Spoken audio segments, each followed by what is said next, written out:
नमस्कार। 2013 में मुजफ्फरनगर में हुए दंगों के बारे में आप सबने सुना होगा।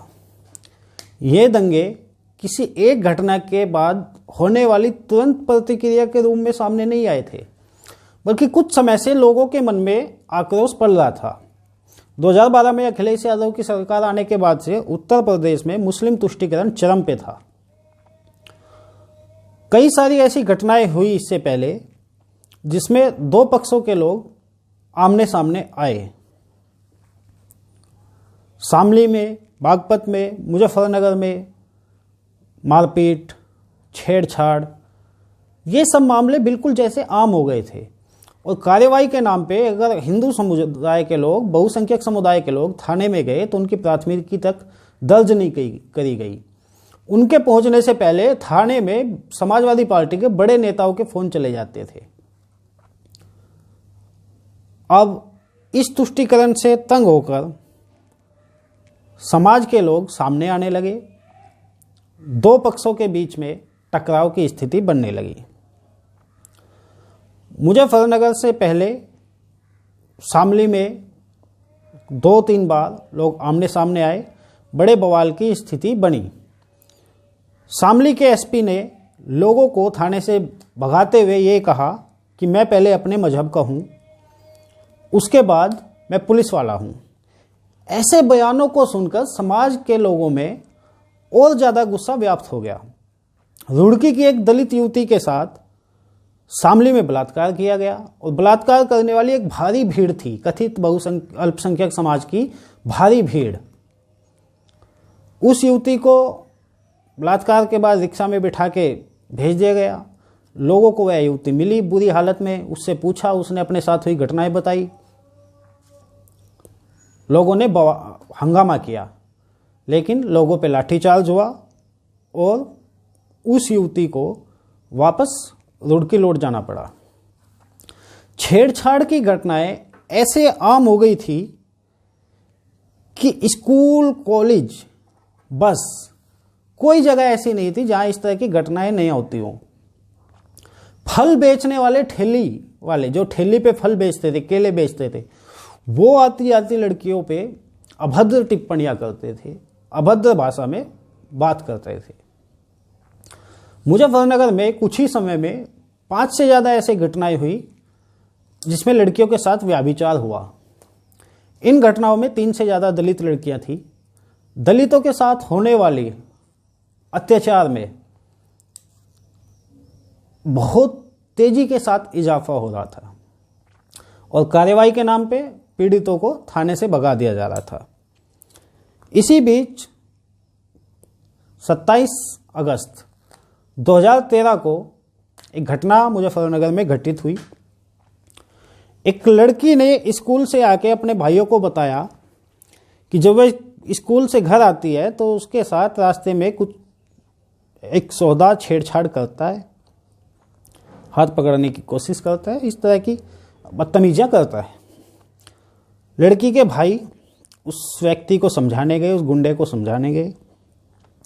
समझाने के दौरान आरोपी ने उनके साथ मारपीट करना शुरू कर दिया।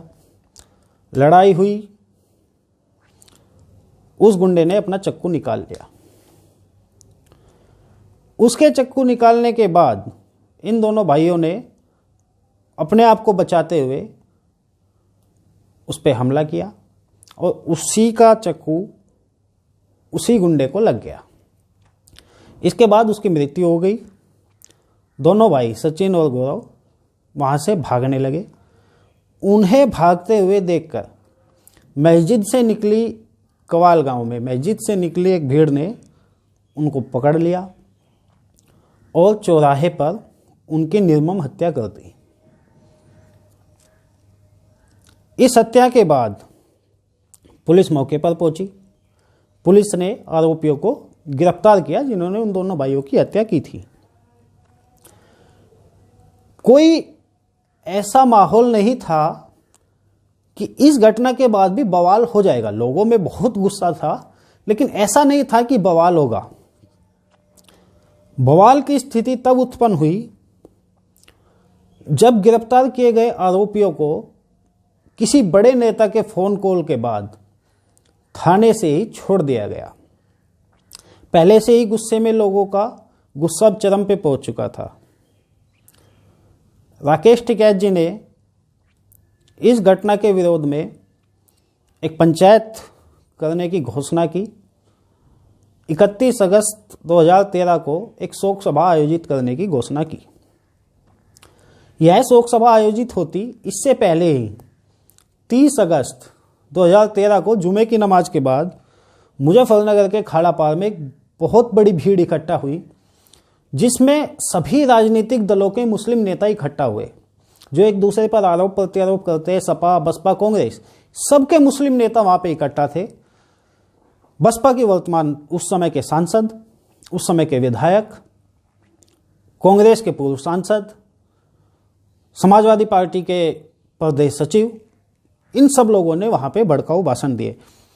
भाषणों का लेवल इस स्तर तक का था कि भाषण में घोषणा करी गई कि अगर किसी भी मुस्लिम पे, उन लोगों पे कार्रवाई की जाती है तो मुजफ्फरनगर के जन बच्चे को कोल्लू में पिरवा देंगे। कोल्लू में पिरवाने की घटना आपने सुनी होगी मुगल काल में, जैसे गन्ने को 2 कोल्लू के बीच में डाल के पेर देते हैं, उसका रस निकालते हैं। इस तरह से मुगल काल में किया जाता था, जिंदा आदमी को उस कोल्लू में चला दिया जाता था।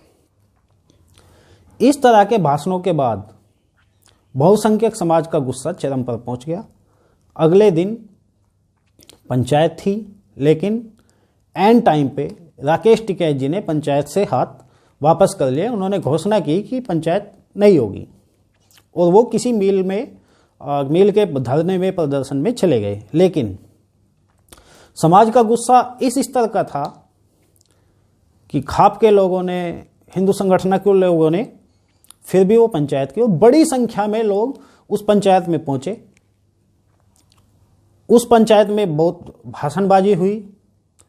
सरकार को अल्टीमेटम दिया गया कि वो गुंडों को पकड़े, उन पे कार्रवाई करे, और एक दूसरी पंचायत 7 सितंबर को रखने की घोषणा करी गई। 7 सितंबर 2013 को नगला मंदोड़ में पंचायत का आयोजन किया गया। इस पंचायत में नरेश टिकैत जी, राकेश टिकैत जी, सभी खाप के चौधरी, दूसरे भी राजनीतिक दलों के लोग, भाजपा के लोग शामिल हुए। पंचायत में भाषणों का दौर शुरू हुआ। प्रशासन ने सोचा भी नहीं था कि इतनी बड़ी संख्या में लोग इकट्ठा होंगे। पूरे मुजफ्फरनगर जिले के लोग, हर गांव से लोग वहां पहुंचे, हर बिरादरी समुदाय के लोग वहां पहुंचे, आसपास के जिलों के लोग वहां पहुंचे, हरियाणा तक के लोग उस पंचायत में शामिल होने के लिए आए। पंचायत में शामिल होने जा रहे लोगों पर दोपहर 12-1 बजे के आसपास शाहपुर के बसी गांव में हमला किया गया। लोग वहां से किसी तरह बच बुचाकर पंचायत स्थल पर पहुंचे। लोगों के कपड़े खून से सने हुए, पट्टियां बंधी हुई।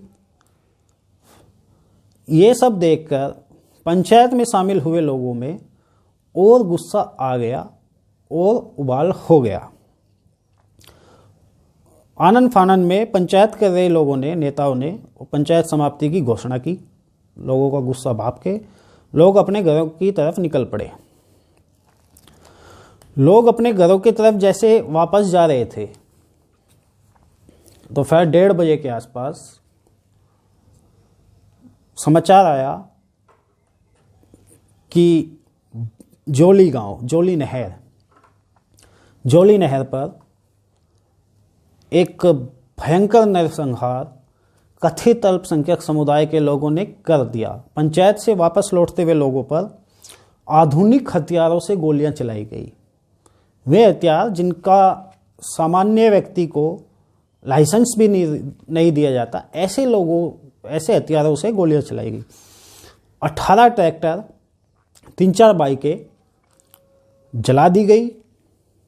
5-6 लोगों के शव तुरंत वहां से मिले। बाकी लोग कुछ नहर में कूदे, कुछ ईख में भागे, कुछ घायल हुए, कुछ ऐसे रहे जिनके शव आज तक उनके घर वालों को नहीं मिले। जोली की हुई ये घटना उस टाइम हुई कोई अकेली घटना नहीं थी। जोली के अलावा पूर्वालियान, मुझेड़ा, रामराज, श्रीनगर, इन सब स्थानों पर एक टाइम में हमला किया गया। कहीं एक जगह हमला किया जाए तो आप बोल सकते हैं, मान सकते हैं कि ये लोग नारे लगाते जा रहे थे तो ऐसा हुआ होगा, लेकिन एक टाइम पर पंचायत से लौट रहे लोगों पर हमला करना ऐसा लगता है जैसे ये पहले से पूर्व सुनियोजित योजना थी। बहुत सारे लोग इन हमलों में मारे गए। इसके बाद फिर क्रिया की प्रतिक्रिया हुई। बहुसंख्यक समाज के गांवों में भी मुसलमानों के साथ झगड़ा शुरू हुआ। बहुत सारे लोग इन झगड़ों में मारे गए। सरकार का आंकड़ा है कि कुल 18 हिंदू और 42 मुसलमान इन झगड़ों में मरे। लोग कहते हैं कि मरने वालों की संख्या ज़्यादा थी। 50,000 के आसपास लोग इन दंगों के दौरान अपने स्थान से विस्थापित हो गए, अपने गांवों के छोड़कर दूसरी जगह पर चले गए। विस्थापित लोगों के लिए टेंट बनाकर रहने की व्यवस्था की गई। मुस्लिम आबादी के लोग बड़ी संख्या में बुढ़ाना और ये आसपास के एरिया में रहे, कांदला। हिंदू जो अपने गांवों से छोड़कर भागे थे, किसी ने रविदास मंदिर में शरण ली, किसी ने और मंदिर में शरण ली, कुछ अपने रिश्तेदारों के यहाँ चले गए। कार्रवाई के नाम पर अखिलेश यादव जी की सरकार ने 1455 लोगों पर मुकदमे दर्ज किए। लगभग 503 मामले उस समय उन्होंने दर्ज किए। इन दर्ज किए गए मामलों में बड़ी संख्या में जाट समुदाय के लोग आरोपी बनाए गए। आरोपियों में 14-15 साल के बच्चे भी थे, 60-70 साल के हमारे बुजुर्ग भी थे। 70 साल के बुजुर्गों पर बलात्कार के आरोप लगाकर रिपोर्ट लिखी गई। छोटे छोटे बच्चों पर व्यभिचार के मामले दर्ज हुए, हत्या के मामले दर्ज हुए। बड़ी संख्या में लोग जेलों में रहे। राहत के नाम पर विस्थापितों को घर दिए गए। 5-5, 10-10 लाख रुपए के चेक दिए गए। और कहा जाता है कि ये जो राहत दी गई ये लगभग 100% मुस्लिम समुदाय के लोगों को दी गई। हिंदू समुदाय के लोग जो अपने घर छोड़कर मंदिरों में आश्रय लिए हुए थे, कई दूसरी जगह आश्रय लिए हुए थे, उनको राहत के नाम पर कुछ नहीं मिला। तत्कालीन प्रधानमंत्री डॉक्टर मनमोहन सिंह, सोनिया गांधी, राहुल गांधी मुजफ्फरनगर आए और वो भी मिलने केवल मुस्लिम समुदाय के लोगों से ही पहुंचे।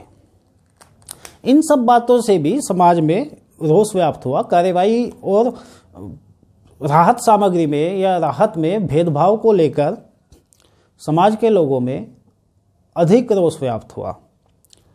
हमारे क्षेत्र के बड़े नेता चौधरी अजीत सिंह केंद्र सरकार में मंत्री थे, सांसद थे